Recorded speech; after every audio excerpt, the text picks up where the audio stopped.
In 2020, I was actually able to double that. And so I was about 200K. 2021 doubled again. It was about 400K. And in 2022, it's actually been my first year over seven figures in Wow. income. Nice, man. Very cool. It even sounds like so, I don't know, braggy, like saying that, but it's just like, I had no idea if I were to meet me like a couple years ago, like it's crazy to see how fast things can compound when you just are basically putting in the work day in and day out.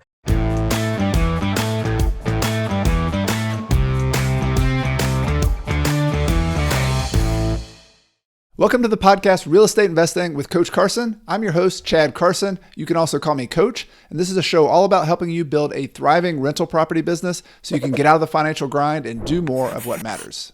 Whether you're a first-time listener or a long-time listener, thank you for being back for another episode. The title of this episode is How a 26-year-old Earns $1 million per year working 5 hours per week. Now, that might sound unbelievable, but you're about to meet a guy named Cody Berman, who is an entrepreneur. He's also a real estate investor, and he got started when he was 19 years old building businesses. And these aren't the kind of big businesses you're thinking about, the Amazons and these big expensive businesses. These are bootstrapping businesses, some of which worked, some of which did not work. But he shares his story of doing that. And for many years, he wasn't making the income that I just talked about, $1 million per year. That's a very recent thing. But by starting businesses on the side and these side hustles and these income streams, which real estate investing is one of those, he's been able to increase it every single year. And so we're going to dive into that and show you more about it. And this show is all about real estate investing, and I like to focus on that. But I wanted in this episode to kind of broaden our picture of what income streams could look like and how one person has done that and what his journey has been like. So I think you'll really enjoy Cody's story. Lots of gems, lots of nuggets, both on real estate investing, but also on entrepreneurship and living off your income and creating income streams. And how do you do it? How do you learn to do it? Where do you learn to do it? Who do you network with to do that? But before we get to the main interview, it's time for this week's Behind the Scenes segment, where I share a short snippet of what's going on with me and my business and my real estate investing behind the scenes. And as you can see, I'm still in Spain, so I'm not back in Clemson, South Carolina, where my home is and where our rental properties are. But something I've been working on for the last week or two has been maintenance. So not me personally doing the maintenance, but something I'm trying to do better job of is being proactive with preventative maintenance on our properties.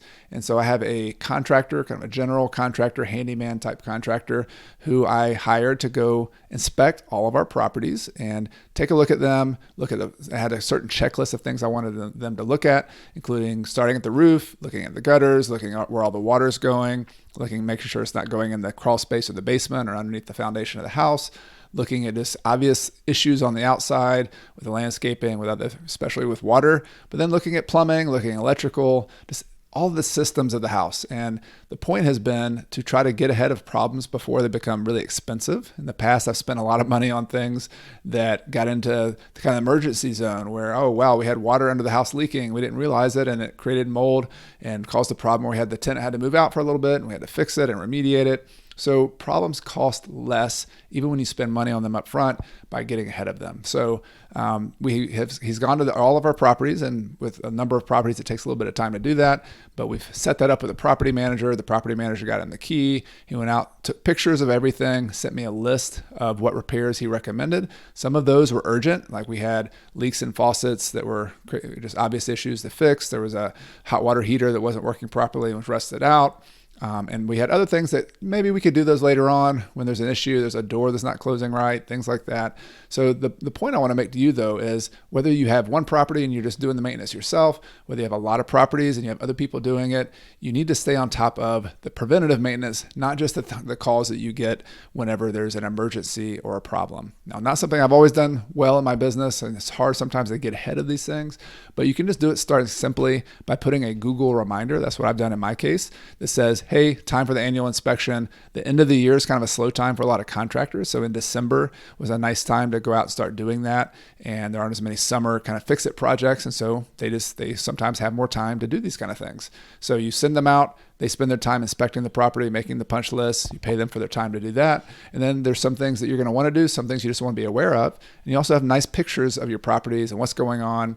And it's just been a very good experience for me, something I'm going to continue doing.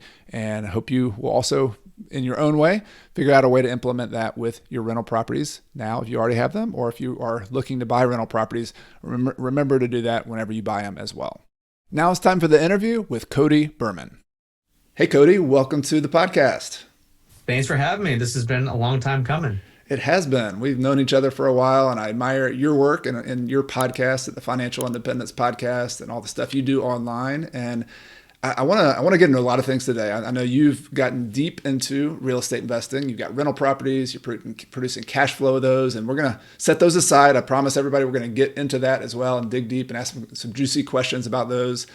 But I want to start with a question that I know you talk a lot about on your podcast. You write a lot about.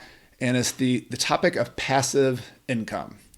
Some people, this is kind of a dangerous topic on the internet because some people kind of, the internet police will say, wait a minute, there's no such thing as passive income. But this is something you spent a big part of your professional career building and focusing on. So let's kind of start at the basics. What is passive income?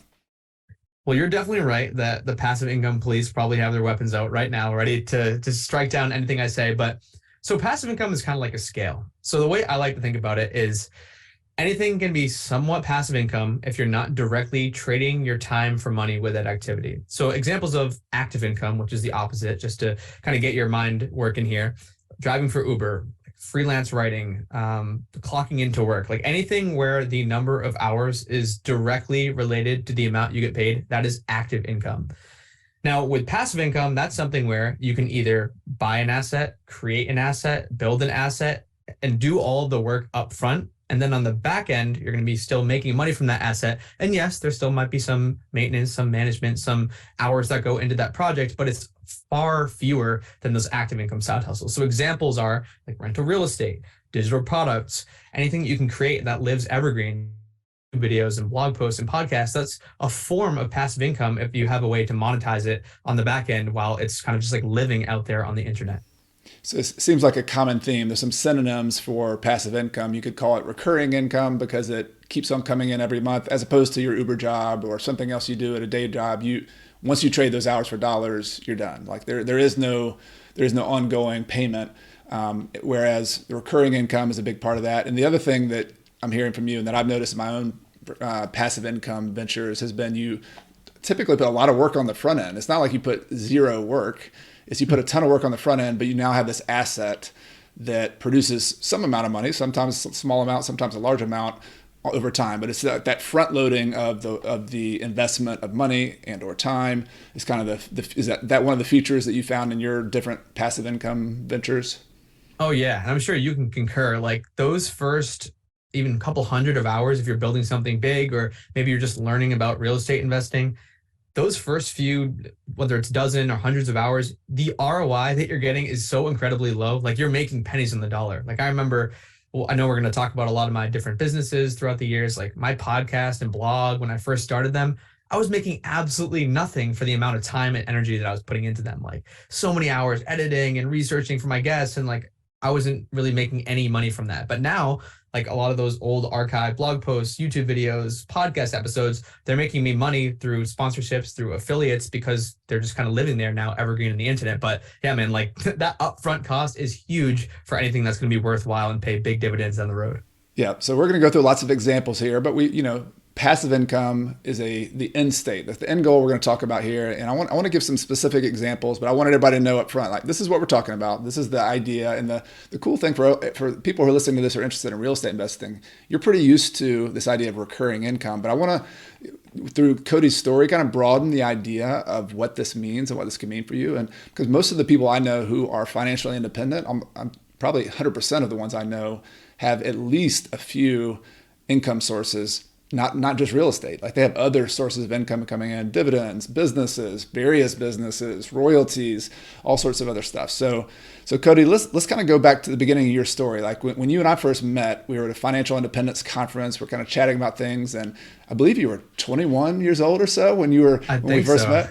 And I was impressed because you had your own business. You were producing disc golf equipment and disc. And so maybe take us to that kind of time of your life and what you were doing, how old you were whenever that kind of period of your life started with your first income stream. Yeah, so funny enough, this whole thing kind of started with the 4 Hour Work Week and Tim Ferriss. I was a sophomore in college, I was 19. I read that book and I was like gunning to be an investment banker. Like I wanted to work on Wall Street, doing all these internships and just learning so much about finance. And I just got introduced to this idea of like building your own business and passive income and what Tim Ferriss called muses, and the idea that you could, like I just said before, spend a lot of time or energy or whatever building up something, and then you kind of reap the benefit of that effort later on down the road. So I was like, okay, what kind of business can I create? Ended up actually having 2 failed businesses, and I think this is going to be a recurring theme, is like the ability to get knocked down a ton and get back up and try something new is one of the greatest skills you can have as an entrepreneur. But long story short, 2 failed businesses. I had a tutoring business, I had a specialty clothing line. Both of those failed. I just wasn't quite in the right mental space, didn't have the right energy, didn't really know what I was doing. But the third one that actually did have some legs was this disc golf manufacturing company. I had been playing the sport since I was 8 years old. I teamed up with an engineering buddy of mine, and we just kind of went off and tried to do this thing with the lowest budget possible. I was a college kid, I didn't have any money. So we were just like, the prototypes were the cheapest plastic. We were going to China for it. And honestly, that business today is like kind of, honestly, we're going to fizzle it out in 2023. It's just not really a priority of mine anymore. But the lessons that I learned from that business and just everything that it entailed, like from the marketing and figuring out how to talk to people. I was 19 years old. Like I had to talk to real professional people, figuring out, marketing and advertising and like how to make your product look good and pricing and building a website. And then the actual manufacturing process, like having a physical item and shipping and inventory management. It was just like the most intense MBA in a real world setting. Like I was just actually building this business on the fly with my friend Jim. And yeah, man, it was nuts. And I remember being in that mindset. I was like, I'm going to make this work. Like this is going to be the big thing. Looking back, like I'm still really glad I did it. It's not the thing that allowed me to accumulate wealth today, but that was kind of the thing that really started to set things off for me in entrepreneurship. So many cool parts of that story. First, that you're in college and you're starting a business on the side is not is something for any college students out there listening, high school students or parents or grandparents of college students. Let them listen to this. This is a pretty cool story. I wish I was playing football at that point, but I think knowing what I know now, I would have loved to have been an entrepreneur as well. I just think it's so much fun. And the fact that a couple of questions I had about the business. First of all, the fact that you bootstrapped it, and I think that's an important message for people. Even in real estate investing, a lot of what I try to teach people is how to bootstrap your first deal or two, doing it, getting started with just a tiny bit of money or no money in many cases. And so I'm curious how, you mentioned you started with almost no money, you're a college kid. Like when I hear business and having to develop products and having to develop physical products, these aren't digital online things. I mean, those are costs to having inventory and paying for designs. Like, could you just maybe go into just the details on one of those things? Like how much money did that cost? And you had to have some money for that. So like, where were you able to bootstrap some of the cash? So I was side hustling, and I'd always been a good saver because from a pretty early age, my parents were like, you should always save more or as much money as you possibly can. Always spend less than you earn. So I had a pretty decent stockpile, like, I don't know, 8 or 10 grand or something like that. Nothing crazy, but it's more than most of my peers had. But man, we had a spreadsheet of these are the prototype people. These are like the plastics people. These are the manufacturers. I'm not kidding. We had probably over 250 companies that we had contacted on this, like literally Google sheet. And so we'd get rates from all these different companies. And some of them would be like, yeah, we're not going to be able to create prototypes for anything less than $2,500. Or another one was like $5,000. Another one was like $10,000. Ended up finding this company in China, and they were able to pump out some prototypes for $150. So we're like, cool, like we're in business. This is something that we can afford. And so it was just a lot of that, man. It was a lot of like getting in the right door with the right people, like shopping around. And I think this goes across not just a disc golf company, but real estate, shopping around for rates, finding the right lender. Like in any business, it's just hit up enough people so you have enough, like tons of options to choose from, and then you can pick the best option. So I think all in all, we probably spent a couple grand in like prototyping and picking plastics. And my friend Jim was the engineer, so he was doing all like the CAD designs and SolidWorks and whatever. And we'd like get the disc shipped to us from China. It would take like a month. We'd like go out and throw them in a field. And if it didn't like curve the way we wanted it to, we'd be like, oh, great, back to the drawing board. And then we'd send them another CAD file to prototype for us, another $150. But all in all, it really wasn't that expensive compared to what it could have been. If we were to go with like a US shop and get all these like a lot of these won't even run the part if it's not like a minimum of like 100 units or whatever. A lot of them have like a minimum order quantity. We would have been at least 10, 20, 30, $40,000 in the hole if we were like just some big company who like wanted to get in the disc golf space and was using a US manufacturer. So it was just grit, man. Yeah, I love it. Well, just the message I want to give to people, a couple things about businesses in general, is that so much of what you hear in the business advice space, like if you were to go to get a real MBA, for example, nothing knocking on real MBAs, but it's often invest a lot of money up front, go into debt, and then figure out if it sells after that, as opposed to the style of entrepreneur I know you are, and I am as well, is that you spend as little as possible on the front end, and you have to get creative. You have to think outside the box like you did. You say, here's my limited resources. I've got $1,000 or I've got $200 or whatever, and I just got to figure out how to make it work. How can I go sell something and make it work before I go into $30,000 worth of debt? Because failure happens, right? They don't always work, or it might take 2 years to work. So I think that's so cool that you bootstrapped it, you figured out a way to do it. And my other question was about, how do you get a business idea? If somebody's thinking like, all right, I've got some ideas out there, but how did you do it? And how do you recommend now people, now that you've done so many businesses, how do you choose an idea that maybe you're interested in? Do you start with that? Do you start with something that just everybody wants? Like, do you have any advice on that? I think it depends on your goals. I'd say there's two main ways that work to find a good side hustle or a good business. One is, and it's so cliche, is to follow your passion. Like, especially in 2023, there's so many different ways to monetize. If you're super passionate about, I don't know, what's something weird, like Domino's, I don't know. That's just peanut butter and jelly sandwiches. Could somebody eat peanut butter and jelly sandwiches?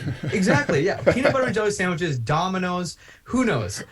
You can monetize that. Like, there's literally no end to the businesses that you can create in today's economy. Like, peanut butter and jelly or whatever. You could create a TikTok channel. You could have a YouTube. You could have this whole fan base around like the best peanut butters and the best spreads, the best way to craft your sandwich and cut it. And you could have this like YouTube channel that blows up with like 100,000 subscribers, and boom, all of a sudden you're making a couple grand per month from this silly little side I'm hustle. thinking about doing that, by the way, right? But mine's peanut butter and mine's peanut butter and banana sandwiches, and then eating peanut butter on the banana or with a sandwich or with a roll, tortilla roll. I think it's a thing. I think I could do the TikTok thing. I would love to be a guest on that podcast or that YouTube channel. Nice. All right, first guest. But seriously, like, I think just in today's economy, it is easier than it's ever been. Like 30 years ago, there's so many things now that are monetized that could not have been monetized 30 years ago, just because of the tools that we have available to us, just because e-commerce and just online business is blowing up.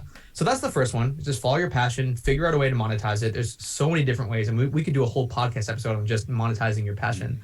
The second way is to, if your goal is to just make a ton of money, you don't really care what you're doing, you just don't want to absolutely hate it, look at just like the most in-demand skills. And I'll just like rattle off a couple here. Maybe we can just riff off each other, Chad. But like anything that's in the creator space or like the digital media, online marketing space, those are really, really high value skills. If you can build websites, if you can run ads, if you can run social media, if you're a good copywriter, if you can edit video and podcast, that was the one I was going to say. Types of skills. Yeah, it's like if you can get really good at that, it's almost, you're going to have a business. Like someone is going to want your services, whether it's someone local. You can literally just like go around your town and hit up local vendors with any of those services I just mentioned, and boom, you might have a business in 10 seconds. Yeah, or you can start yeah.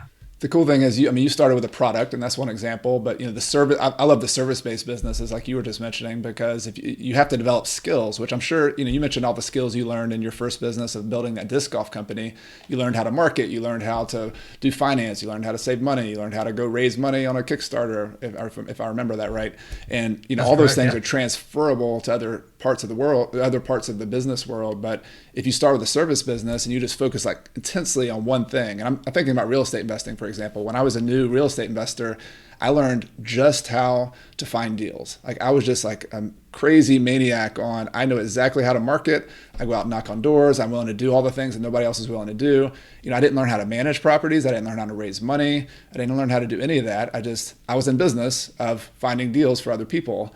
And over the years, as I've become a real rental property investor, I've kind of taken note of other little businesses that if I needed to, if everything imploded and I didn't make money over here, I could be a bookkeeper. I could go run title. I've done tons of title reports on my own. Just like I didn't close with that on my own title report, but I've gone just to the courthouse and searched title and gone back to 1890 and looked at the old titles on real estate stuff, like nerdy stuff like that. Like you could find any little niche within real estate, within marketing, within whatever your interest is, and turn it into a business, because the internet is much easier to sell your services now than it ever has been. So that's pretty cool just to think about all of those ideas. Yeah, like I said, I don't think it's ever been easier in history to make money. Like if we were to just shut off this recording chat and we're like, all right, how are we going to make $500 in the next couple hours? I bet we could come up with a game plan, just both selling our skills and doing something like any of the services or products we just mentioned. And just the fact that that's possible is absolutely insane. So yeah, I'm totally with there. I do want to quickly highlight, because I know we kind of talked about how I was funding the prototyping. The Kickstarter came a little bit later, but I just want to talk about that for a second, because I think a lot of the lessons I learned from that can really parallel in any business. But so what we did to raise money for that Kickstarter, this is like, okay, we kind of have all the disc designs down, but now we have to like go out and purchase the steel molds, which are the most expensive part of any injection molding. You know, you have to get the steel molds from the factory, and then you have like the plastic that goes into those molds. Won't bore you with all the details. But so we joined like probably 300 Facebook groups of all the disc golf communities across the country. It would be like St. Louis Disc Golf Group, Boston Disc Golf Group, like Sacramento Disc Golf Group. There was disc golf groups everywhere. And so what we did was just like, hey, like it's Cody and Jim, like we're starting this company. We've been prototyping, like this is what we're looking to bring to the market, and just let people know that we existed. Like wasn't overly salesy. We had like a cool little promo video we paid for, and ended up raising like just over $10,000 from the Kickstarter, just from that like super bootstrap approach of literally posting a Facebook comment in over 300 groups. And I think whether it's disc golf or anything, just like letting people know that you have something to offer or to sell, or some kind of a product or service, or even just like going back to real estate investing, just telling the people around you in your community that, hey, I'm a real estate investor. All of a sudden, all these opportunities and deals start to flow to you just because you literally made a comment. Love it. Love it. And I love also how, working it backwards, you went to your customers essentially and said, hey, help me fund this business that I'm going to, and you can offer incentives, you can offer, free first prototypes, a signed copy. I mean, there's all sorts of creative ways you can do that. So yeah. Cool. So this disc golf business, talk to me a little bit, just so people get an idea. Like we've gone into depth on this first one because I think it's so important. Everybody wants to figure out, how do you do the first one? How do you get started? And you failed twice. You had a tutoring business and a clothing line. Failing meaning they never panned out. Like you bootstrapped it with a little bit of money, but those didn't work. This third one got some traction. Like how big of a business was this? You're in college. Did it, make you rich overnight? Were you a millionaire? Like how did that go financially? Definitely not a millionaire and not rich overnight. I think during our best months, we were netting, after all said and done, like a couple grand, and we were split that. So it was like maybe $1,500 was like the best month ever. And like I said, so it didn't make me rich, but it taught me so many lessons.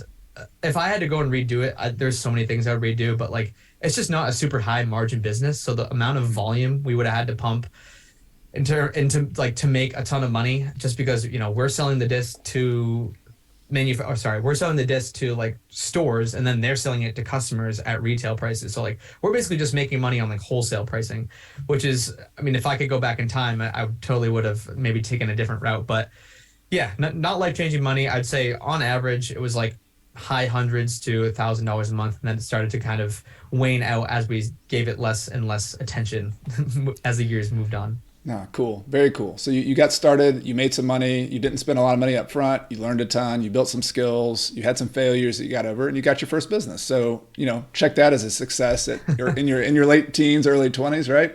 Yeah. I guess let's go forward in time a little bit, and we can just maybe like touch on some of the other things you got into, because you kind of dove into you got the entrepreneur bug in college, and you kind of took some detours right after college to get into the traditional world. But so everybody knows kind of what your journey was after college. What did that look like? So I soon after that got introduced to the whole like financial independence, the FIRE community, financial independence, retire early. I'm sure all of your listeners, or most of your listeners, are very familiar. And that's when I just started like consuming like crazy. And after being a consumer for maybe a little bit over a year, I was 22 at the time. I was like, I think I have something to add. Like there's not that many voices that are my age in this community. Like I am going to kind of add my own style, my own flair. And that's when I launched my blog and my podcast that year in 2018. And so that was kind of the next iteration. And honestly, those didn't really make a ton of money. I know we talked about this at the beginning, right off the bat. What I was doing while I was kind of getting the blog and podcast up and running was I was just like doing every freelance job under the sun. And I'll give people some context. So, I mean, I was building websites. I was doing freelance writing. I was doing podcast editing. I was doing email marketing. I was running people's affiliate programs, like anything that I could do on the side for money. And this was, don't get me wrong, this was completely active income. None of this was passive at all, the freelance stuff I'm talking about. But it's what allowed me to quit my corporate job. So, okay, I'm building the blog, building the podcast on the side, doing all this crazy freelance stuff and trading a lot of my extra time for money because I really, really wanted to escape corporate America after seeing so many amazing people in this community do it. And yeah, so I did still have the disc golf company. It was running, but as I said, it was kind of waning out. I wasn't giving it much attention. And so the financial independence, personal finance stuff started to take precedent over that. And at the height, when I finally quit that corporate job, which was January 31st of 2019, so I'm still 22 years old at this point, I was making like $1,500 from all my side hustles per month, from all my side hustles combined. Again, this is a lot of freelance stuff, a little bit from the blog, a little bit from the podcast. But this is kind of where the big shift happens is after this summer. And that's when I just get crazy about like all the passive income stuff. I stop doing the freelance. I start building things that can last. I start kind of the whole Tim Ferriss Muse thing, like not trading my time for money. I'm building these things, putting all the effort, the energy, the money in on the front end, and then hopefully building this like wealth accumulation vehicle on the back end. Cool. And just to fill in one gap there, you if I remember right, you also got an a commercial investing job or a commercial lending job or some kind of like. You had a 9-month period there, right? That's the corporate job you kind of got a taste of right after college, and you're like, I don't think so. Yeah, it was commercial real estate lending. So basically, I was underwriting like $5 to $15 million deals with a team. It wasn't just me like signing the checks. Mm-hmm. But yeah, I mean, it taught me a lot about real estate and working with a team and like how the corporate world works. But it just like it was not for me. And I think I've said this before that financial independence is kind of like a blessing and a curse. Because it's awesome that you realize like, oh, I could retire early. Like I could be financially free. I could travel the world, do whatever I want. And you're like, okay, like I'm just going to grind it out in this job for X number of years, then I'll get to that goal. But the fact that you know that there's other people who have already done it, who have done it faster than you, who have done it better, it's kind of like a double-edged sword. Because if I had never discovered financial independence, maybe I would have been just happy in that corporate job. Who knows? Like, I don't know what that alternate universe life of Cody would have looked like. But the fact that I knew it existed just made me want to go after it that much harder with that much more energy. No doubt. I totally relate to your story. And my own personal story was right after college. I was kind of going to go either the medical school route and go into that. You know, that's a career you go. It's a great career, right? And you serve a lot of people and you make a lot of money. I was also thinking about investment, banking or some kind of Wall Street type thing. But for me, and this is maybe an interesting part of the financial independence community, like autonomy and freedom, like those ideas of being able to control your own time, your own destiny, like that's pretty much what grabs people at some point, right? That's why a lot of people listening to this podcast are like, all right, I've had it. I want more control over my job. Even if I like my job, I want to have more control. It sounds like for you and me, we got that bug pretty early on, and we have a little bit more of an entrepreneurial itch. And for me personally, like I couldn't go into that box. I had to like have my own thing right away, and it was kind of a good timing for me at least. I didn't have a family, wasn't married. I didn't have a lot of obligations. I was able to live cheap. And so for me, like jumping into the entrepreneurship world was pretty easy. I could live on $1,000 or $2 per month, and it didn't have a lot of downside. And so I jumped in and I just went for the freedom like right off the bat.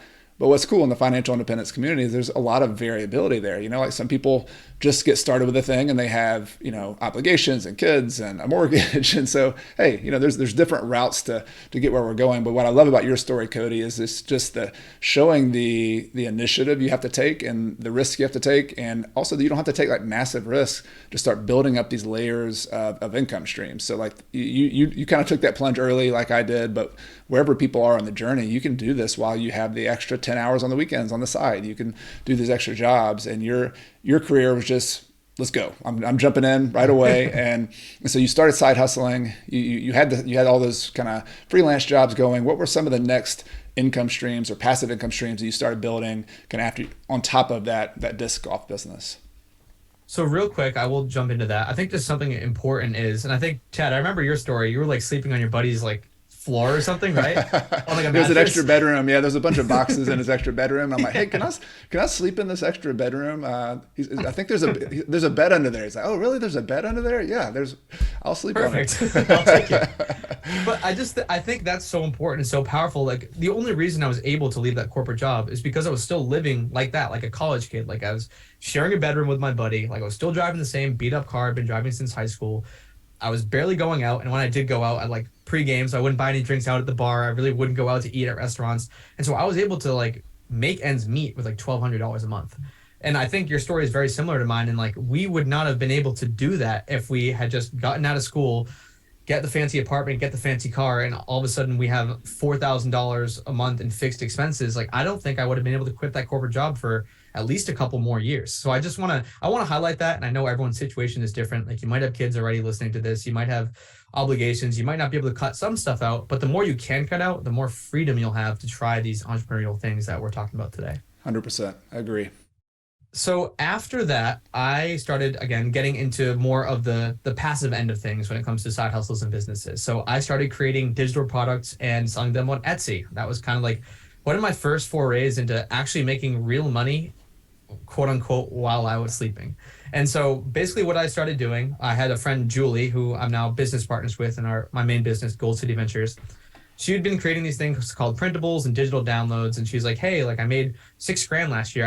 I spent like 50 hours creating all these products. I'm like doing some math in my head. I'm like, that's $120 an hour. That's a lot more than I'm making with like these freelance jobs. So I was like, I'll give it a whirl. Like I'm not artistic, I'm not creative, but like I understand like keyword research because I was doing the blogging stuff and the podcasting and some SEO stuff for websites.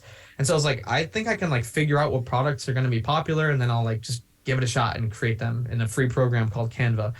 And so I started creating stuff. Honestly, didn't really hit for the first couple months, but I got like my first quote unquote big break around Valentine's Day. I was creating like all these like seasonal printables. I had like love coupons and like date night cards and like all these like just silly little Valentine's Day printable and digital download gifts that you'd like buy on Etsy, you'd give to your significant other, whatever.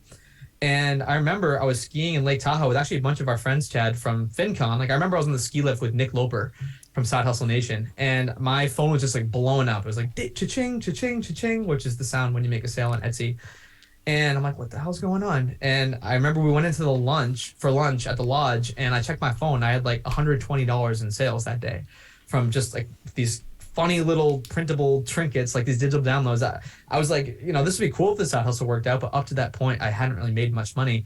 And at the end of that week, I was skiing in Lake Tahoe. I really wasn't working at all. It was mostly I had to answer a couple customer questions. So for the passive income police, I maybe spent like 15 minutes that week doing stuff for my Etsy shop. But at the end of the week, I'd made over $800 in just a week span. And I was like, okay, this is pretty cool. Like I'm gonna keep pursuing this. So that was kind of the next iteration, was figuring out what digital products to sell and then creating them and listing them in an Etsy shop. And yeah, we can definitely get into the weeds here, but that was kind of the next thing for me. Very cool. Yeah, and I think you have some resources on that I'm going to put links in the show notes as well. So you have courses on that and lots of information on it. But I do want to ask, just for novices, I'm totally a novice. I've heard about it through you and through Julie and what you guys have been doing, but printables, what are printables? Like, so this is like a design. It's something that somebody prints off for like you mentioned like Valentine's Day. So they like, I want to give my wife a card, and I'm not that creative, or I think that's a cool idea.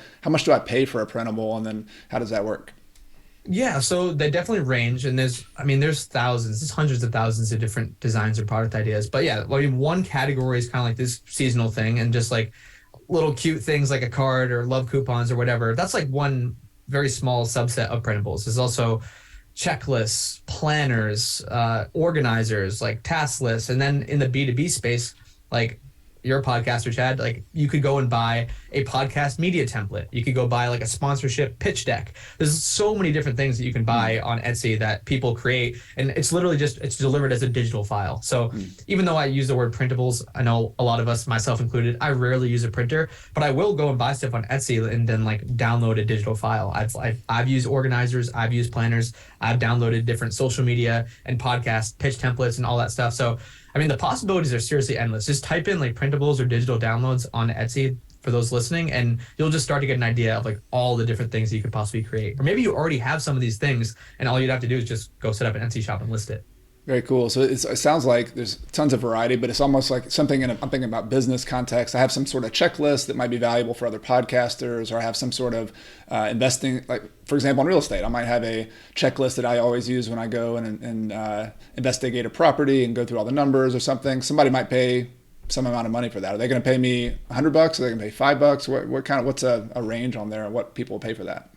I would say like 5 to 20 is a typical range for printable and digital products. Like for something more complicated, like if you had I've seen some like budgeting spreadsheets and financial planners and stuff, the upper end of printables is like $20. There is some stuff that goes for much more, especially in like the wedding niche. People will like get their whole wedding package with all the place cards and all the other stationery that they need for like multiple hundreds of dollars. But typically in the realm I operate, it's like $5 to $20 is what my products are priced at. Cool. So for something like that, yeah, it's an impulse purchase. I mean, somebody's like, all right, I'd have to spend a ton of time making that myself, and I might not be able to think of something so cool as that. So let me spend $10. Bam, got it. Done. So I can see that. That's cool.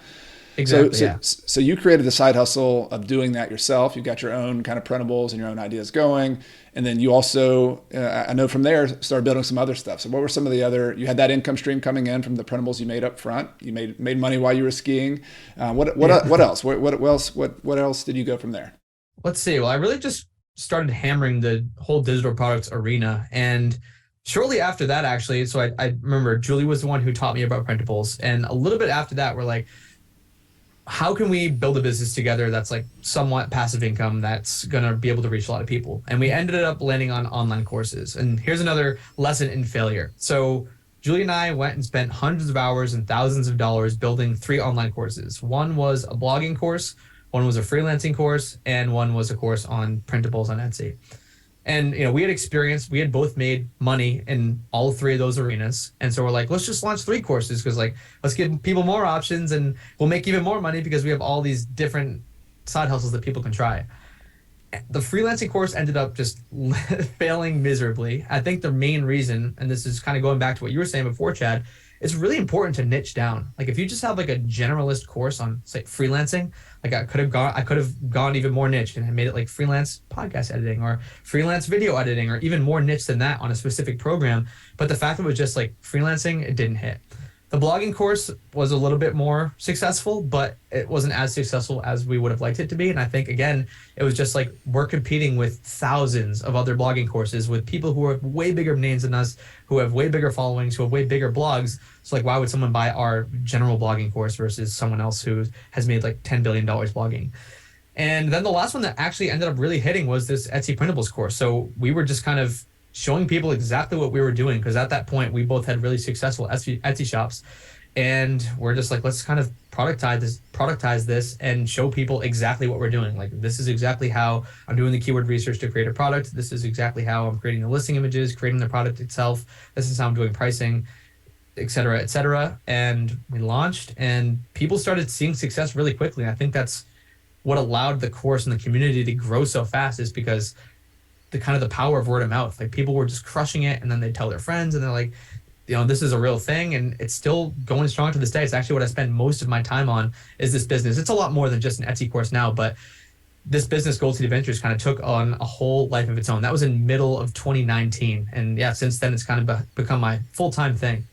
Cool. You followed, and what's cool about that, and this is kind of a parallel path to what I've taken with real estate investing, is if you really invest yourself and doing something and becoming good at it and demonstrating it and trying it and being an entrepreneur, then there's always somebody else who wants to learn, the next step with you, or, and you can share the next step. So educating and delivering education online is awesome, and templates and printables. And so I love the digital space. I love the online business space. I also, of course, love we didn't talk a lot about the details of the podcasting and the blogging space. Those are almost more media businesses where you produce content and you can have advertising and affiliate income on those as well. So those are other income streams you built up.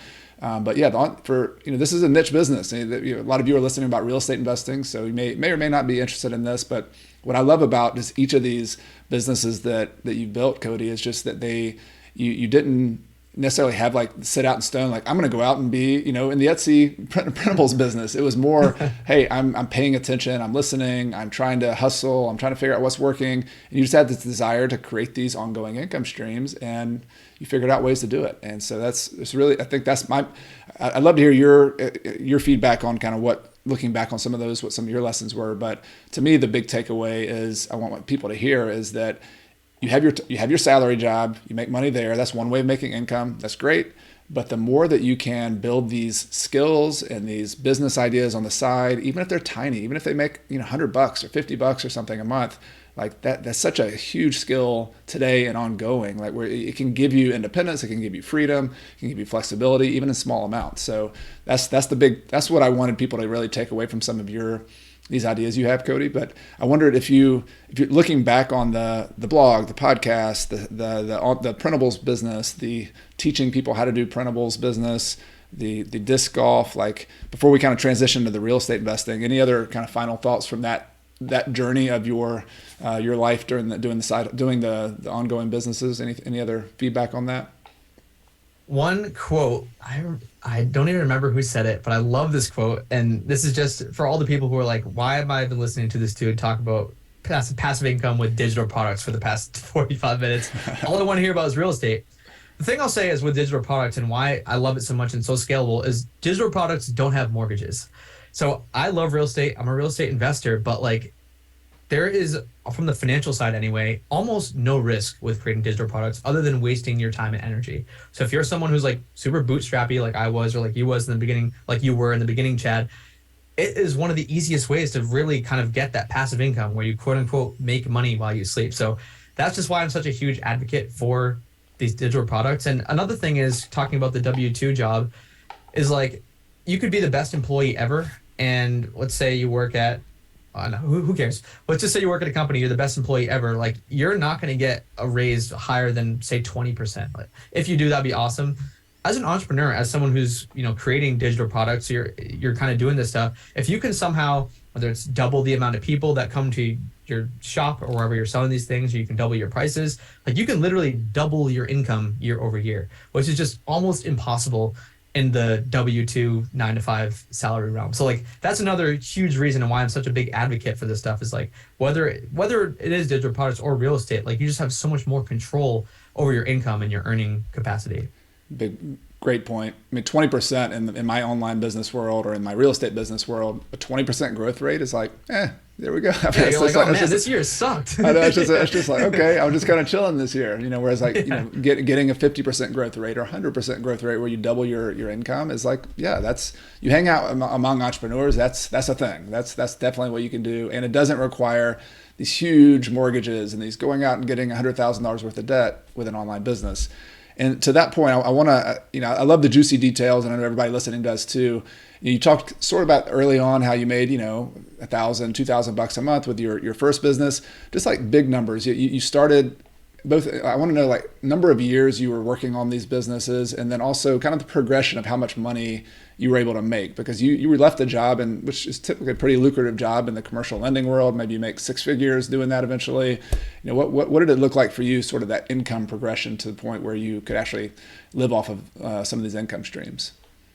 So going back to 2019, that was kind of my first. So 2018, I worked half the year in that commercial real estate lending job.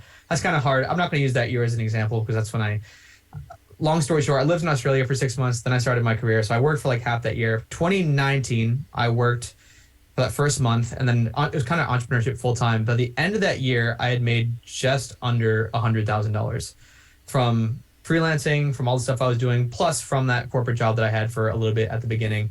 So that was that first year, and it was an absolute grind. Like if I could redo it, I probably would have gone less hard that first year, because some weekends I was working the whole weekend, working like 16 hours, some 18-hour days. Like I'm not even kidding, it was unhealthy. But I just was like so hungry to like get to financial independence and passive income and all this stuff. If I had to go back in time and redo it, I probably would have been like, Cody, you can slow down a little bit, like take your foot off the gas a little bit, and things are gonna work out. It'll be all fine. But yeah, so real numbers, 100K rounding in 2019. In 2020, I was actually able to double that. And so I was about 200K. And that's actually when I started investing in real estate, was 2020. 2021 doubled again.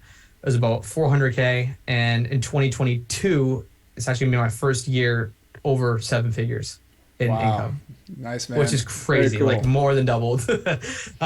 Just to give people real numbers. And it even sounds like so, I don't know, braggy, like saying that, but it's just like, I had no idea if I were to meet me like a couple years ago, like it's crazy to see how fast things can compound when you just are basically putting in the work day in and day out. And yeah, it's been a wild ride, dude. Yeah, and that's another message. I mean, the thing I love about real estate investing is the stability of it, and we're going to transition to that shortly, and we have a little bit more time left. But the real estate investing is the steady eddy. Like it's your tortoise. There's definitely some ways to accelerate it and do faster, but it's solid. I mean, you're going to have good income for a long period of time. There's wealth building if you choose the right locations. But having in parallel, if you have a good job and you're already making 6 figures, awesome. Like, good. Keep on saving that money and invest it into real estate. But this other model, which I think Cody's a really good example of, which I actually did a lot of too, is to be an entrepreneur, make money as an entrepreneur, build these layers of businesses, 1 or 2, 3 businesses, maybe more, where you make money there. And then you also invest in real estate, and you invest that money. It kind of goes back and forth. The real estate money goes back into businesses. The business money goes back into real estate. But I think there's a ton of talk about the traditional investments, stocks, bonds. Those things are great. I invest in that too. But it's kind of like a triangle. You know, you got the stocks and bonds, traditional stuff. You got real estate, and you got businesses.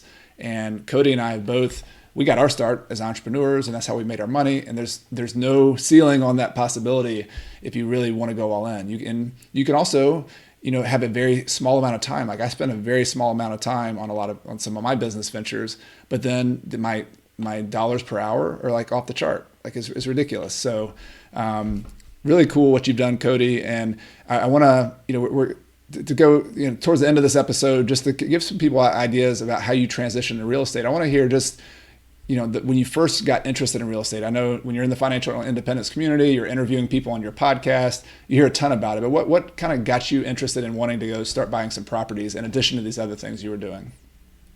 I think a comment you made earlier perfectly describes why I got into real estate. It's like I never knew that I was going to be like selling digital products on Etsy. I just took it because it was an opportunity. It's the same thing with real estate. Like I'm just taking opportunities in stride. I don't classify myself as like a real estate guy. It just seems like an awesome wealth building vehicle. So I was like, might as well give it a shot. And kind of what broke the straw that broke the camel's back was I had James and Emily Lowry, who were mutual friends of ours, on my podcast. Now I'm actually really good friends with them, done some traveling, but they retired at 27 and 28, literally just up and quit work, went and moved to Cyprus, and they had like 11 total units, kind of the small but mighty portfolio you talked about, Chad. And I was like, what the hell? Like, I need to try this real estate thing. Like at the time I didn't have any units. I wasn't even that interested in investing in real estate, but I just like put in the hours. I just was like crushing every real estate podcast, including yours, and reading books, including yours. Chad, you've helped me out a lot. Thank you. And yeah, basically just putting in the obligatory couple hundred of hours of research that anyone should do before, you know, buying a house or getting into real estate in any capacity. And yeah, so in 2020, I finally pulled the trigger. I'm like, okay, I'm going to try house hacking. Like everyone else is doing it. It seems like a pretty easy way to get my foot in the door.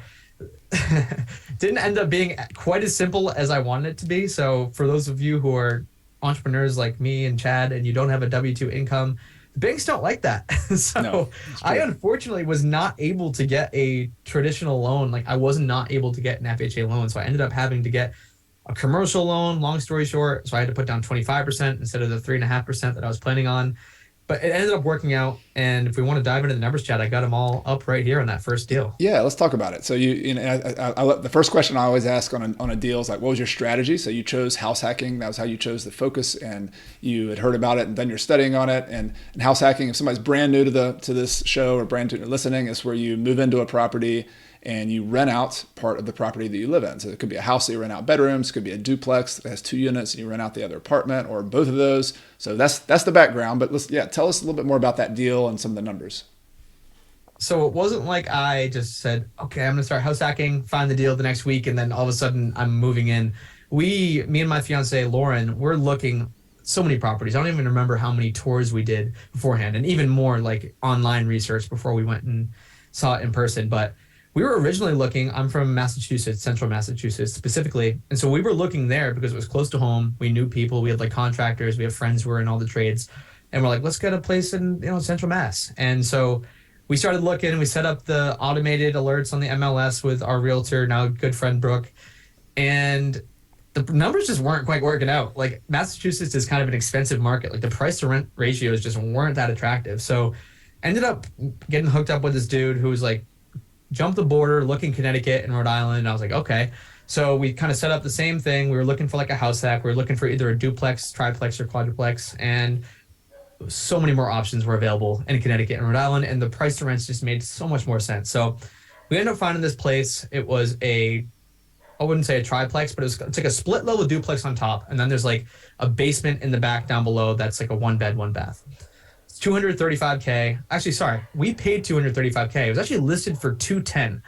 And I was like, I'm running all the numbers. I even ran it past some of my friends who had done deals in the past, because obviously this is my first deal. I'm kind of scared. I'm like, this just seems too good to be true. Like the rents were $1,200, $1,000, and $800 for that one unit. And so it was like way over the 1% rule. And so I'm like, this just seems like too good to be true. Like I really want this property. And the market was really hot. This is 2020 where like prices are just soaring. And I'm like, I'm going to offer 25 over, and ended up offering 25 over. And we got the offer accepted the next day. To this day, I don't know. Maybe I overpaid, maybe not. It's fine. It worked out fantastically. So bought the property for $235K. It was 25% down. So it ended up being like $60K and change all in with the down payment and closing costs and all that stuff. And again, I had been making decent money and I was still living really frugally. I was like doing all the stuff we've talked about so far up to this point. And my expenses were still like less than $2,000 a month because I hadn't really fallen into any lifestyle inflation or lifestyle creep. So $235K purchase price, about $60K and change all in. The expenses after everything was said and done, like mortgage, PITI, landscaping, lawn care, like everything, about $1,700 a month. And when we moved in, one of the tenants had vacated, so we had an empty unit. We got that tenanted at $1,250 a month, and then we had the other one at $1,050 a month. So we were taking in $2,300 per month while living there, which was crazy. I mean, it was covering everything, and we were making a little bit of money. Like that's while we were house hacking. And to clarify, we were living in the 1 bed, 1 bath. We were renting out the split level duplex above us, the 3 bed, 1 bath, 3 bed, 1 bath. And yeah, those were bringing in a cumulative $2,300 per month. Which is a good lesson on house hacks. I remember my first house hack that I moved into was a fourplex, and they were all side by side fourplexes, but the middle units were the worst because you could hear people on either side of the walls. Yeah. And so like the best units were on the end where you only had, you had your kind of private space a little bit more. And I moved into unit number 2 in the middle. Like you don't want to live the ones that are easiest to rent or you get the most rent. So it sounds like you moved into the smaller unit on the bottom, and then you had the top 2 rented that made it a little bit more income. So you have $2,300 coming in. Your expenses, including maintenance and everything, mortgage, taxes, insurance, are about $1,750. So you're cash flowing your first house hack. That's a win, right? That's nice. We're living there. I was pumped. Yeah. And so your expenses are already low, but you've just you've done like the best part about house hacking, in addition to getting into the rental property business, is you can live cheap, or you can live for free in this case. So very cool first deal. You saved your money, you did your homework, you built a team. Like all these things that I teach in my course is that you got to build the foundation, but you had this awesome realtor who helped you do your searches. You did your homework on the target market. You had to pivot and go from one market to another. But ultimately, all of that homework resulted in, hey, here's an opportunity, jump on it. You did it. And so you lived in that property for a while. But so did that lead to more deals? Like, were you kind of hooked at that point? Or I'm just curious what that led to with the rest of your real estate business. Yeah, this goes back to just like letting people know that you're a real estate investor or you're a fill in the blank, whatever you are. And so there was a distressed seller literally a quarter mile down the road from that 3 unit. And so the selling agent that we had bought that property from was like, hey, like, you interested in more multifamily around here? I'm like, yeah, sure. Like this seems like it's going great so far. I was cash flowing. This is a couple months after we had signed and sent the money over and everything. So I think the second one kind of came to be in November of 2020. This first one was like September, August of 2020. And so it was a distressed seller. They wanted $185K for a duplex, and it was about a quarter mile down the road. And so we went and got the inspection and everything. And I was like, there was a decent amount of stuff wrong with it. It wasn't a lot wrong with it. It was livable. But I came back and this dude was desperate. So I'm like, listen, like there's like $25,000, $30,000 worth of work. Realistically, I probably would have only done like 12 or 15. But I told him all the things that was wrong with it. I'm like, is there any way we can like meet in the middle? Ended up getting the place for 170K. Just because we had bought that property, we let the selling agent know that we were in the market. And yeah, in late November, I think the end of November, like November 30th, 2020, we closed on that second property, the duplex, for 170K. We ended up putting about 15 grand into it. Just some structural work needed to be done and some refinishing. But all in all, it worked out. And that thing was cash flowing from day one because the rates were still low. Expenses all in on that one were like $1,450, maybe $1,500 a month, depending on the time of year, because plowing season is a little bit more expensive up in the Northeast. Yeah. I don't know about that with my we have termite spraying and all that, roaches and that kind of stuff that we have to spray for. But you guys have different snow, issues. So. Yeah. You got to know your market. Yeah. But yeah, so we were charging, let's see, $1,050 on the side that was already occupied. There was a vacant unit, and we listed that at $1,200. So it was $2,250 all in with about $1,500. I'll just use $1,500, the higher number of expenses, including everything. So we were cash flowing from day one on that property. And again, that just kind of fell into our lap. Yeah, and this is a pure rental property. So you're not living in this one. This is just you buy it. Did you use a commercial loan as well to do that to buy that property? Unfortunately, yes. We did use a commercial loan. It did need less money down because it wasn't, the 235 versus 170. It was a lot smaller of a down payment. I think it was like 45 or 46 all in with closing costs and everything. But yeah, we ended up grabbing that property, and then actually shortly after, we ended up moving out of that original property, and we were just a little too far away from friends and family. We were like 50 minutes away. I know that sounds like a privilege to be able to say that, but we wanted to be closer to home and like just all the stuff we knew. Property went in the market, really strangely just structured property. So that's actually the one I'm recording this from now. Still a house hack, but it's a very weird house hack. So we were kind of living like in some, I don't know what year it was converted. It was probably a shed or a barn in a previous life. But so me and my fiance Lauren live in this 1-bed, 1-bath, and then next to us, like literally 50 feet away, so it's not actually attached, is a 4-bed, 2-bath apartment attached to 600 square feet of office space. So this place went on the market. I'm like, this is a weird looking property, but it was listed for $325, ended up negotiating down to $315, and yeah, now we're living in the 1-bed, 1-bath. We are renting out the office space and the residential 4-bed, 2-bath for $2,500 total. And so this place, again, it's another one where we're actually cash flowing while we're living here. I think everything all in on this one, it's just about $2,000 a month. And then since we moved out of that original property to kind of come full circle, we moved out of that original property, so we were able to rent out that basement unit, and one of the tenants left, so we were able to, the cheaper tenant left actually, so we were able to raise that rent. Now today, that same place that was $1,700 in expenses, it was $2,300 we were bringing in while we were living there, now brings in $3,900 a month in rent, and the expenses haven't really changed much. So that one's like, that first deal ended up being an absolute home run, and now we're in this like newer house hack weird situation. Yeah, and so you're back in Massachusetts, is that right? Back kind of closer to home? Yep, back in Central Mass, just much closer to friends and family and all the facilities and things that we know around here. Nice. And so cool. So you've got these 3 different properties so far, and then you are living back in the house hack, which is cool to find. Sometimes the unique properties are the ones that make a ton of income. You've got the shed 1-bedroom thing and the apartment. I've got a couple of those as well, and if they're in good locations, it works out just fine. And then the commercial rental. But like at this stage, if you would kind of summarize that, I'm just doing rough math. I mean, you're making at least a few $1,000 a month in cash flow, somewhere in there from your rental properties or more. Is that about right? That's about right. Yeah, I would say probably like $3,000 to $3,500 a month on average in net cash flow after it's all said and done. Cool. And you also have loans which you're paying down. You're amortizing the loans, so that's kind of a savings account, building wealth on that. Yep. Owning assets. I know you and I are both into owning assets that go up in value over time. And so one of the cool things I've found, just even the last 2-3 years, which I've been very lazy and inactive with buying properties, just because I don't really want any more. I'm kind of good with what we got.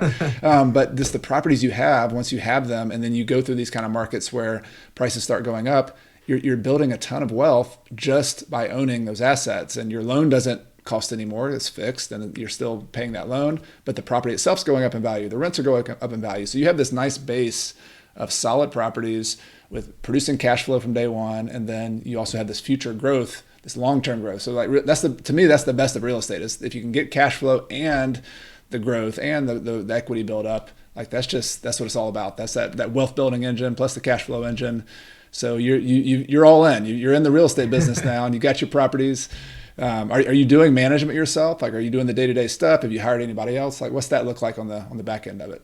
The very beginning, I was like, I'm gonna DIY this, and I'd followed a bunch of people who were like going into their properties and like fixing the stuff that was wrong. And like after maybe a month of that, I was like, this sucks. Like, I'm just gonna hire this all out. So we are still self-managing, but I have not been down to my Connecticut properties in over a year, not even just driving by. So we have a team for everything. I think the team is super important. I know you alluded to that before. We have just our go-to electrician, our go-to plumber, our go-to carpenter, our go-to exterminator, our go-to lawn care guy, snow removal. We just have this whole team. So it's just like, if we need something, it's an email or text message away. So I don't have to go there. All of it gets handled. They send me the receipts, pay them. And it's not only is it like easier, just I don't have to drive down there and figure it out, but it's like, I remember trying to fix the P-trap or the P-trap underneath the sink in that first rental property. And I was like freaking wiggling it for like 6 hours watching YouTube videos. Plumber came and did it in 10 minutes. And I'm like, this is the worst ROI on my time ever. Like, why am I doing this? 100%. I could just go I could go and get another rental property or focus on these digital products that are making me money. Why the hell am I fixing a P-trap that I have no idea how to do it? I'm the worst handyman plumber. I mean, I'm just bad. Like, so and people, there are people listening to this, and I've had people on the show who are like excellent handymen, and I like, if that's your thing, go for it. But like, both Cody and I are not handy at all. And I've been investing in real estate for 20 years, and I have not improved my handyman skills at all. In fact, they're probably worse. So if any of you are in the same boat as us, there is hope for sure. There is hope. Well, I want to talk on one subject that's related to businesses and this rental property stuff that's near and dear to my heart. And I'm going to do an episode about it in the future. And I actually wrote a lot about it in the book that's coming out later this year. And it's about systems, about to create passive income, to kind of come full circle here. And for the passive income police, and they were going to get on you about, hey, how can you that's not really passive. Real estate's not really passive. Selling Etsy products isn't really passive. Online courses aren't really passive. Come on. Well, the reality is, like, when I look at my rental property business, there are times when you have a big week and you got to do more. Like right now I'm preparing taxes and doing kind of end of the year bookkeeping. I'm spending more time, but the average time I've tracked for a long time is about 2 hours per week for me on my rental property business. And that's with, I have a business partner, and we have, around 100 units. So that's bigger than a normal business, right? And I spend 2 hours per week. Cody, you have these properties, and you've talked about outsourcing and systems. And I just wanted to know because I know you do a good job of this with your own other businesses as well, just to speak to a little bit more about the need for systems and the need for outsourcing in order to get to this goal you have of having passive income. Because the money is one thing, but then your time and how much time you're spending on it is the other. Yeah, I'm actually really glad you brought this up, because this is something I didn't really understand when I first started out, but systems and processes it's the only reason why I'm at where I'm at today. So what I say to everyone is, like, whether you're a big time side hustler or you're just getting started out or you own 100 units or one, just like document your process, even if it's in a Google Doc, even if it's like just you recording a quick video on your phone, because having your process like written down in some consumable form for someone else to take over is priceless. And so I really wish I did this earlier on, and like I could have hired a lot earlier, but yeah, now I just like, I'll figure it out myself. Like the first step is me creating that system. So like I'll tweak, I'll mess with it, I'll do all the A/B testing, I'll do the failing. But once I have something that works, and this is for anything. This could be for like editing a podcast or a YouTube channel. This could be for managing a rental property. This could be for creating a digital product. Once you have that thing, that system, that template that works, document it and then outsource it. And so this has been so huge to me. Now at this point, I have like 13 people, not full-timers, but like 13 contractors under these various businesses and different things I'm doing working for me. And all I did was like, this is how I do X, Y, and Z. Give them the template, maybe audit them for a week to make sure they kind of got it and they're not messing anything up big time. Check in every once in a while. But once you get those systems and processes rocking and you have enough cash flow to hire on this extra help, like you just can scale to the moon. So yeah, for real estate specifically, it's it was just getting that team in place, knowing exactly who to call. I like have them all on my notes on my phone. I have them in like an Excel spreadsheet with all their contact information, relevant stuff. And now like I could just hand it to someone and say, hey, like this is the person we use for plumbing. And they, they can just look at the spreadsheet and give that person a call. And we have like we hired a bookkeeper, and they're the ones like just keeping everything clean for us. So we're not like scrambling at the end of the year, like getting the crumply Home Depot receipts off the floor in the office. So it's been really huge, man. And I don't think a lot of entrepreneurs put enough focus on like building out those SOPs, those standard operating procedures. Because something an analogy I like to use is like, you're one person. Let's just use a 40-hour work week, for example. If you have a goal, regardless of what the goal is, you have 40 hours in this example per week to get toward that goal. If you can hire on 3 helpers who are working even 20 hours per week each, now you have an extra 60 hours on top of your 40. You have 100 hours now going toward that goal, whatever that goal might be. So like, really I don't want people to underestimate the power of hiring on this extra help, because it can seriously just multiply the amount of time it takes you, or I guess I should say it divides the amount of time it takes you to get to whatever goal you might have. And that's been really huge. Yeah, it gives you, it's a form of leverage. Like in real estate investing, everybody's familiar with using leverage for mortgages, where you put 10% down or 20% down or 30% down, and you're able to buy this big property with a smaller amount of money. Like that financial leverage is obvious. But what most entrepreneurs who are successful in their businesses know is that the most powerful form of leverage is your leverage of your time and your ability to not have to do everything in your business. And this is one reason I wrote about it a lot in the book, The Small and Mighty Investor, is that to stay small and also be able to get a lot of results by staying small, you've got to have leverage. And it doesn't have to be risky leverage, but in order to, you have to hire other people, you have to build a team. You have to have quality people who are on your team. But at the same time, the big mistake I made early in my career with team, and I've still made over time, is trying to take a task and then just hand it to somebody without giving them any kind of guidance, any kind of instructions, any kind of steps. That was the big aha moment for me. It's like, yes, good team, essential, good processes and systems with the team member is like, that's the magic. That's where it works. And so, for example, my first big team member in real estate was a bookkeeper. But I had been doing bookkeeping for years, and I had processes. Here's our checklist. Here's how we do it. Here's how we enter something in QuickBooks. Here's a little video on how I do that. And she was kind of blown away at first, like, wow, you've got all these systems. This is how you do it. And she was really good at what she did. And she actually helped us improve our systems. But because we had those systems in place, she could then spend her time doing our bookkeeping. She could then improve upon those and get better and better and better.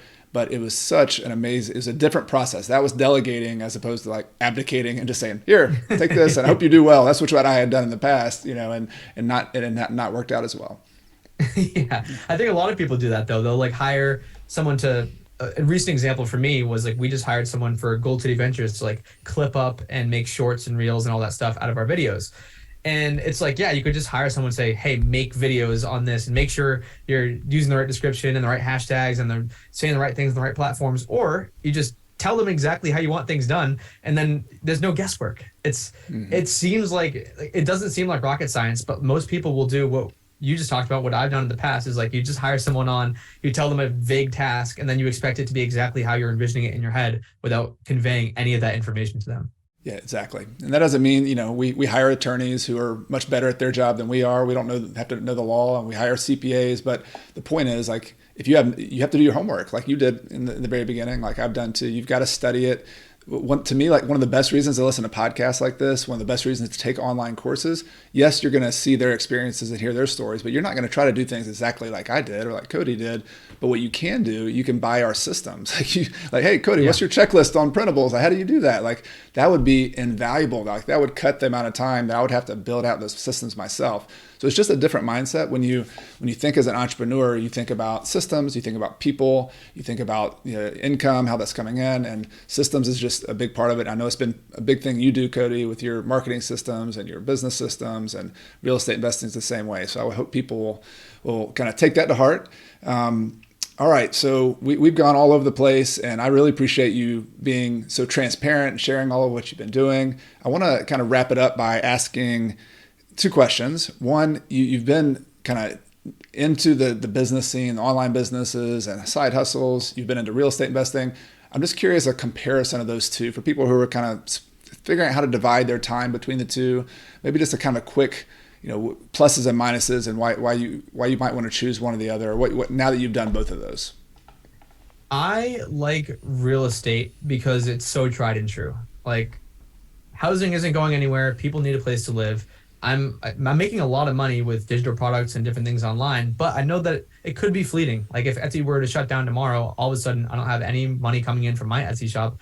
I'm not making any money because other people that I'm teaching can't sell on Etsy. So I know that's a very real risk. Like who knows what's going to happen? But real estate is kind of time tested, tried and true. That's why I'm like reinvesting a lot of the profits I'm making from all these online ventures into more stable things like real estate. I actually invested a ton of money last year in syndications because I just want to be even more hands off. But I would say, I think passive income, I think digital products from a passive income standpoint, if you have zero capital, it's probably easier and lower risk to start there. Like if you don't care, if you don't have like a super affinity for real estate, which I'm guessing most of your listeners probably do, but if you're just like, I want to make passive income in whatever way possible, I don't care if it's real estate, I don't care if it's digital products, I just want passive income, then try digital products. Like it's just a time and energy investment. You don't have to really invest much capital upfront, if any at all. Real estate, though, like I said, it's more tried and true. People are will still need places to live in 50 years. Like a lot of the ways that I'm making money right now online, these might not be the same ways. They're definitely not going to be the same ways I'm making money online in 50 years from now, because it's such a rapidly changing environment. So there's definitely pros and cons to both. I would say, if you have the capacity, if you have the time, if you have the interest, try both. That's what I did, and I'm just kind of taking opportunities in stride. If something seems appealing to me, I'll go after it and learn about it and try it myself. And then if it doesn't work out, it doesn't work out. Like I've mentioned today, like I've had many failed businesses under my belt, hundreds, thousands of hours wasted, thousands of dollars wasted, but that's kind of why I'm at where I'm at today. Yeah, love it. I think it's a good comparison. And the only thing I'll add is just that, you have to know where you are in your journey to financial independence. Are you someone who's brand new and has zero capital, zero money, but a lot of time? Like, get into a business. Like real estate investing is, you got to invest your money into it. And you can start businesses within real estate, which I've done and which is very valid as well. But the big takeaway I hope everybody takes away from Cody's story and the conversation here is the evolution of using businesses, using real estate investing, using both. Real estate investing to me is the place where you want to put your money if you want to have like truly ongoing, solid, ongoing income for the rest of your life. Like that's the place you want to put it. But then you should also be thinking, whether it's an online business, whether it's some kind of other skill set you have in consulting, like you don't want to just depend on real estate, just like you don't want to just depend on your job, just like you don't want to spend on any one thing. So the people I know who, like Cody, who are just killing it and crushing it in the financial independence space, or have these multiple streams of income. And you just got to know where you are. If you're making a ton of money right now and you're already making hundreds of thousands of dollars and you have very little time, put the money into real estate, and later on you can start your online thing too. So love your story, love your example. The final question is just for people who are listening to this. This is a show about financial independence, which you talk a lot about as well. People are going to be on their journey, thinking about how to get there. There's some point in their journey. Do you have just any advice for those who are maybe just in the grind right now and they're just doing it and having a hard time keeping kind of motivated and hope that, man, 5-10 years from now I want to get there? Any final advice you'd have for them on that journey? I think people vastly underestimate what they can do in a year or 3 years or 5 years. Like it doesn't take a whole lot of time to seriously transform your life, whether it's business or even like fitness. Like people, be like, I don't have time to work out, can't go to the gym. Like if you work out hard for like 5 or 10 minutes a day, you're going to notice a huge difference in your body in 6 months. It's the same thing with an online business. It's the same thing with going toward your financial independence goals. It doesn't have to be like tomorrow, all of a sudden you have this business that's making 10 grand a month. Like it could be you create a digital product and now you have like $20 coming in per month, and you just continue to stack these things. And then like you get your first property and your second property, and it takes a lot less time. It's more consistency than time is what I want to say here, is like just putting in the reps every single day. Even if it's 5 minutes, if that's all you have, that's totally cool. And if you have more time, dedicate more time toward whatever that goal is. But people seriously underestimate what they can do with just consistency and showing up. Love it. Very good. All right, Cody, I'm going to put links to all what you got going on online. You have an awesome Instagram channel, lots of stuff going on. Do you want to tell people verbally though, where they can hang out with you if they want to follow up and connect with you after the podcast? Yeah, well, I know you mentioned you'll link everything up. I have like a free ebook that I can send to your listeners that we usually have people buy for digital product ideas. But if you are listening to a podcast, obviously you enjoy listening to podcasts, so definitely would recommend you come check out our show, the Financial Independence Show, where we kind of just cover all of the different paths to financial independence, people who are just starting out, people who are in the middle of their journey, people who have already reached FI, and all of the different strategies and tactics they use to get there. So go listen wherever you listen to podcasts. It's a great show. I have a short list. With somebody who makes financial independence content, you can't listen to too much of that because we talk about it all the time. This is one of the shows I have on my short list. So you guys do great work, and definitely recommend it. And I'll put links to the podcast and to your other links to your ebook in the show notes. So Cody, thank you so much for your time. This has been awesome. I hope we can connect again in person sometime, and at the next FinCon, or maybe if you come over to Spain and practice a little bit of Spanish as well. So we'll see you soon, bud. Sounds good. Adios. Right. Take care. Adios. Thanks for listening to that interview with Cody Berman. I hope you enjoyed it. I loved hearing about his story, what he's done in a short period of time. And I'm not expecting that everybody wants to go exactly the route that Cody has taken, but I hope you at least take away some nuggets, some ideas on how you can improve your own real estate business and generate other income there, maybe starting your own side hustle at some point, or just being inspired that what's possible as an entrepreneur and what you might be able to do as well. So that is Cody Berman. I hope you'll join me next week. I have an interview coming up about recent market trends with real estate investing. I'm hoping to do that more often here with the podcast. And I'm going to be talking to Dave Meyer from Bigger Pockets. He's their data analyst, vice president, also does a lot with the podcast, Bigger Pockets, on the YouTube channel, keeping us up to date on what's going on with the real statistics in the market, with inflation, with the housing market. That's what we're going to talk about next week. I hope you'll join us. If you like the show, I'd like to invite you to subscribe to my free email newsletter at coachcarson.com/REI Toolkit. In addition to weekly updates, articles, and behind-the-scenes tips from me, my email newsletter subscribers get my real estate investing toolkit, which includes a property closing checklist that I actually use when I buy properties, a real estate deal worksheet, a tenant screening criteria checklist, and other spreadsheets and goodies that will help you on your journey to financial independence using real estate. You can get it all for free at coachcarson.com/REI Toolkit. I also want to take this time to thank some people behind the scenes who make this podcast possible each and every week. This includes my podcast editor extraordinaire, Michael Wynn, my amazing virtual assistant, Megan Thompson, my wife, Carrie, who helps me behind the scenes and is my partner here at Coach Carson. And of course, thank you to all of you, the listeners of this show who make everything possible. This show exists for you. It exists because of you. And I really appreciate you being here for another episode. Everything I've shared with you in this episode has been for general education purposes. I've not considered your specific situation or risks. Before buying your own investments, be sure to consult a financial, real estate, and/or a legal professional. Until next time, I'm Chad Carson. You can also call me Coach, and this is a show all about helping you get out of the financial grind so you can do more of what matters. See you next time.